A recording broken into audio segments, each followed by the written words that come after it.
Hello student, आपका हमारे YouTube channel पर स्वागत है। दोस्तों, हम 11वीं क्लास की ज्योग्राफी एनसीईआरटी का अध्ययन करेंगे और आज का जो चैप्टर है वह है महासागरीय जल। तो महासागरीय जल के बारे में जो भी इम्पोर्टेंट तथ्य हैं हम सभी के बारे में बात करेंगे और थोड़े से समय में हम इस चैप्टर को समझने का प्रयास करेंगे। चलिए शुरुआत करते हैं इम्पोर्टेंट तथ्यों से। महत्वपूर्ण तथ्य है कि जल के बिना हम जीवन की कल्पना भी नहीं कर सकते। इसके अंतर्गत पृथ्वी पर रहने वाले सभी जीवों हेतु जल एक महत्वपूर्ण घटक है। पृथ्वी पर जल का सबसे बड़ा जो स्रोत है वह है महासागर। तो पृथ्वी पर जो सबसे बड़े जल की जो राशि है वह क्या है? महासागर। और हमारा आज का जो टॉपिक है वह क्या है? महासागरीय जल। तो महासागरीय जल के बारे में हम बात करेंगे। चलिए अब हम बात करते हैं इस अध्याय में हम महासागरीय तापमान लवणता के क्षैतिज व लंबवत वितरण, इनके कारक व इनके प्रभावों के विषय में अध्ययन करेंगे। सबसे पहला पॉइंट है, जल एक चक्रीय संसाधन कहा जाता है। इसका इस्तेमाल और पुनः इस्तेमाल किया जा सकता है। जल एक चक्र के रूप में महासागर से धरातल पर और धरातल से महासागर तक पहुंचता है। जलीय चक्र करोड़ों वर्षों से कार्यरत है तथा पृथ्वी पर सभी तरह का जीवन इसी पर निर्भर करता है। वायु के पश्चात जल पृथ्वी पर जीवन के अस्तित्व के सबसे महत्वपूर्ण तत्वों के रूप में पाया जाता है। पृथ्वी पर जल का वितरण असमान है। बहुत से क्षेत्रों में जल की प्रचुरता है, यद्यपि बहुत से क्षेत्रों में यह सीमित मात्रा में उपलब्ध है। तो जल जो है वो बहुत से क्षेत्रों में क्या पाया जाता है? सीमित मात्रा में पाया जाता है। आगे हम बात करें तो जलीय चक्र पृथ्वी के जलमंडल में अनेक रूपों अर्थात गैस, तरल, ठोस में जल परिसंचरण पाया जाता है। यानी जल चक्र में जल जो है वो ठोस अवस्था में भी होता है, तरल अवस्था में भी होता है और गैसीय अवस्था में भी होता है। अगर हम एक सारणी के माध्यम से अध्ययन करें कि पृथ्वी पर जल का वितरण किस हिसाब से है, किस अनुमान से है, तो पृथ्वी पर महासागरों में जो जल है इसका आयतन देखिए 10 लाख घन किलोमीटर के आधार पर बताया गया है 1370 है। और जो परसेंटेज के माध्यम से पूछें तो सबसे ज़्यादा जो जल है वो महासागरों में पाया जाता है और वो कितना पाया जाता है? 97.25। देखिए इंपॉर्टेंट क्वेश्चन है, परीक्षा में पूछा जाता है, इसलिए आप इसे याद रखिए। 97.25 जो जल है पृथ्वी पर सबसे अधिक मात्रा में पाया जाता है। अगला है, जल की जो राशि है वह किस रूप में पाई जाती है? हिमानिया या हिमटोपी, यानी बर्फ के रूप में जल पाया जाता है। इसका आयतन है 29 और जो प्रतिशत मात्रा के रूप में बात करें तो 2.05, यानी कि बर्फ के रूप में, ध्रुवीय बर्फ के रूप में या फिर बड़े बड़े पर्वतों पर बर्फ के रूप में जो जल राशि पाई जाती है उस जल राशि की जो परसेंटेज है वह कितना है? 2.05, 2.05।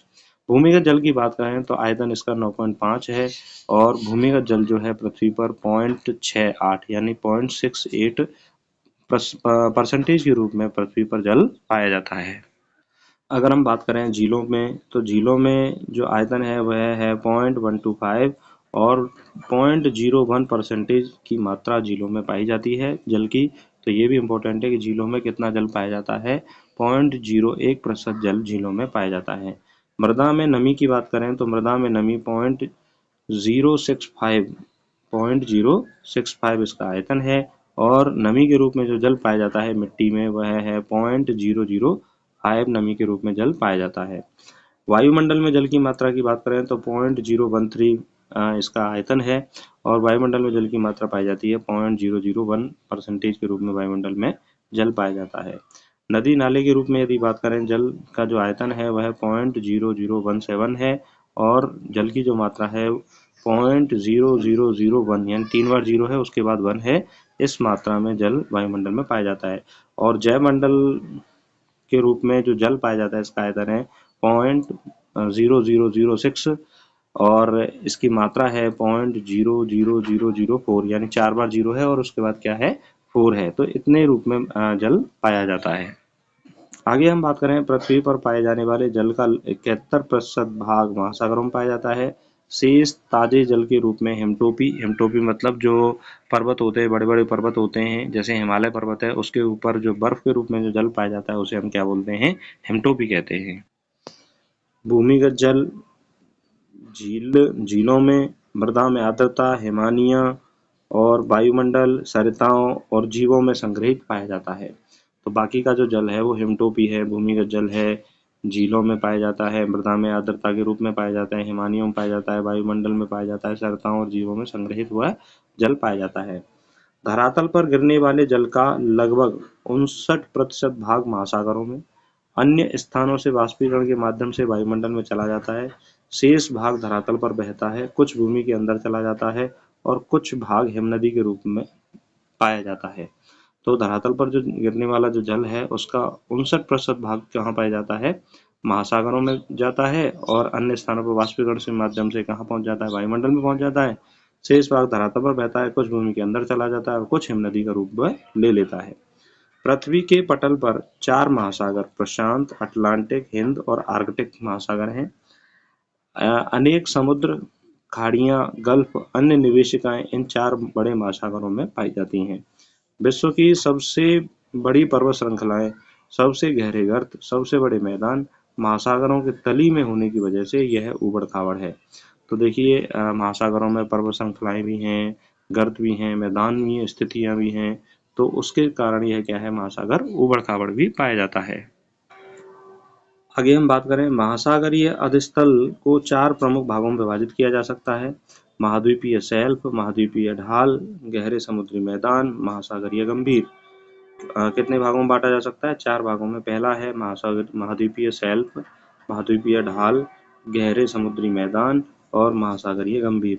इस विभाजन के अलावा महासागरीय तली पर कुछ बड़े और छोटे उच्चावच संबंधी लक्षण पाए जाते हैं, जैसे समुद्री टीले, निमग्न द्वीपें, कटकें, पहाड़ियां, खाइयां, खड्ड आदि महासागर में पाए जाते हैं।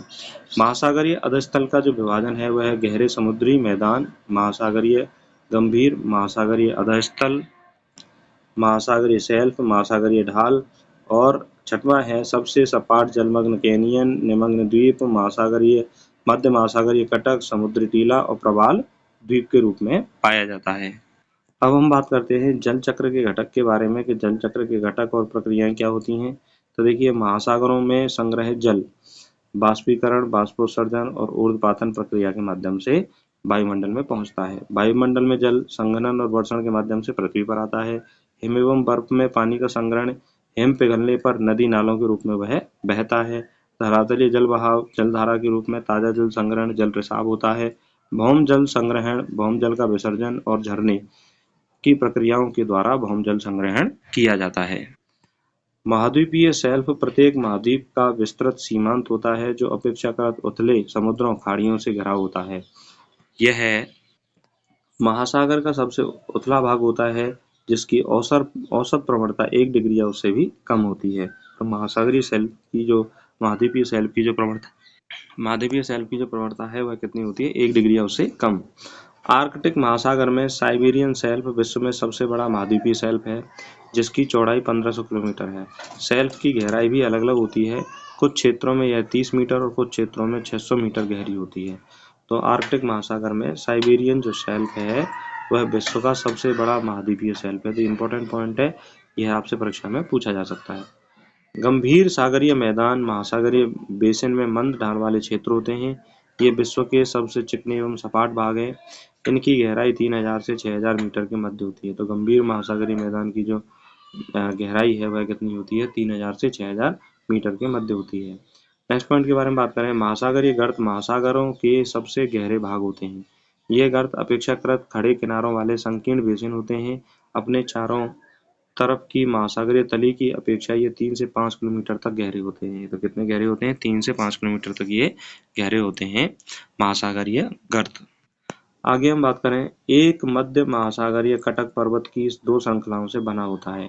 इन पर्वत श्रृंखलाओं के शिखर की ऊंचाई 2500 मीटर तक होती है।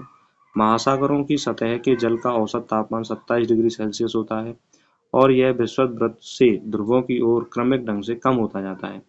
बढ़ते हुए अक्षांशों के साथ तापमान के घटने की दर सामान्यतः प्रति अक्षांश 0.5 डिग्री सेंटीग्रेड होती है। तो तापमान घटने की दर कितनी होती है, 0.5 डिग्री सेंटीग्रेड तापमान के घटने की दर होती है। समुद्र में उच्चतम तापमान विषुवत वृत्त पर नहीं बल्कि इससे कुछ उत्तर की तरफ दर्ज किया जाता है। तो देखिए ये मोस्ट इम्पोर्टेंट है, समुद्र में विषुवत रेखा पर उच्चतम तापमान नहीं होता, कुछ उत्तर की तरफ सबसे ज्यादा जो उच्चतम तापमान पाया जाता है। 200 मीटर की गहराई तक तापमान बहुत तेज गति से गिरता है। उसके बाद तापमान गिरने की जो दर है वह क्या होती चली जाती है, कम होती चली जाती है। समुद्र के 1000 ग्राम में जल 1000 ग्राम जल में औसतन 35 ग्राम लवणता की मात्रा होती है। कितनी होती है? 35 ग्राम। तो समुद्र के जो 1000 ग्राम जल है उसमें लवणता की मात्रा कितनी होती है? 35 ग्राम होती है। आगे हम बात करें समुद्री जल में घुले हुए नमक में क्लोरीन 18.97% होती है, सोडियम 10.47% होता है और सल्फेट प्रति किलोग्राम जल में नमक का जो ग्राम है सल्फेट की मात्रा होती है 2.65%, मैग्नीशियम होता है 1.24%, कैल्शियम होता है 0.41%, पोटेशियम होता है 0.38%, बाइकार्बोनेट होता है 0.14%, ब्रोमीन होता है 0.06%, बोरेट होता है 0.02%, स्ट्रोंशियम होता है 0.01% स्ट्रोंशियम पाया जाता है। आगे हम बात करें सामान्य खुले महासागर की लवणता 33 से 37% के मध्य होती है। चारों ओर स्थल से घिरे लाल सागर में 41% तक होती है, जबकि आर्कटिक और ज्वारनद में मौसम के अनुसार लवणता 0 से 35% के बीच में पाई जाती है। तो खुले महासागरों की जो औसत लवणता है वो कितनी होती है? 33 से 37% होती है और लाल सागर में कितनी है? लवणता 41% है और आर्कटिक और ज्वारनद में मौसम के अनुसार लवणता 0 से 35% के बीच पाई जाती है। तो इस तरह से दोस्तों हमने ये जो महासागरीय जल वाला जो चैप्टर था वो थोड़े से समय में कंप्लीट किया। आशा करता हूँ कि आपको ये चैप्टर समझ में आया होगा। आपको ये क्लास कैसी लगी कमेंट करके ज़रूर बताएं। कोई भी क्वेश्चन है कमेंट करके पूछें और यदि क्लास आपको अच्छी लगी है तो इस चैनल को जरूर सब्सक्राइब करें। नमस्कार एवं धन्यवाद।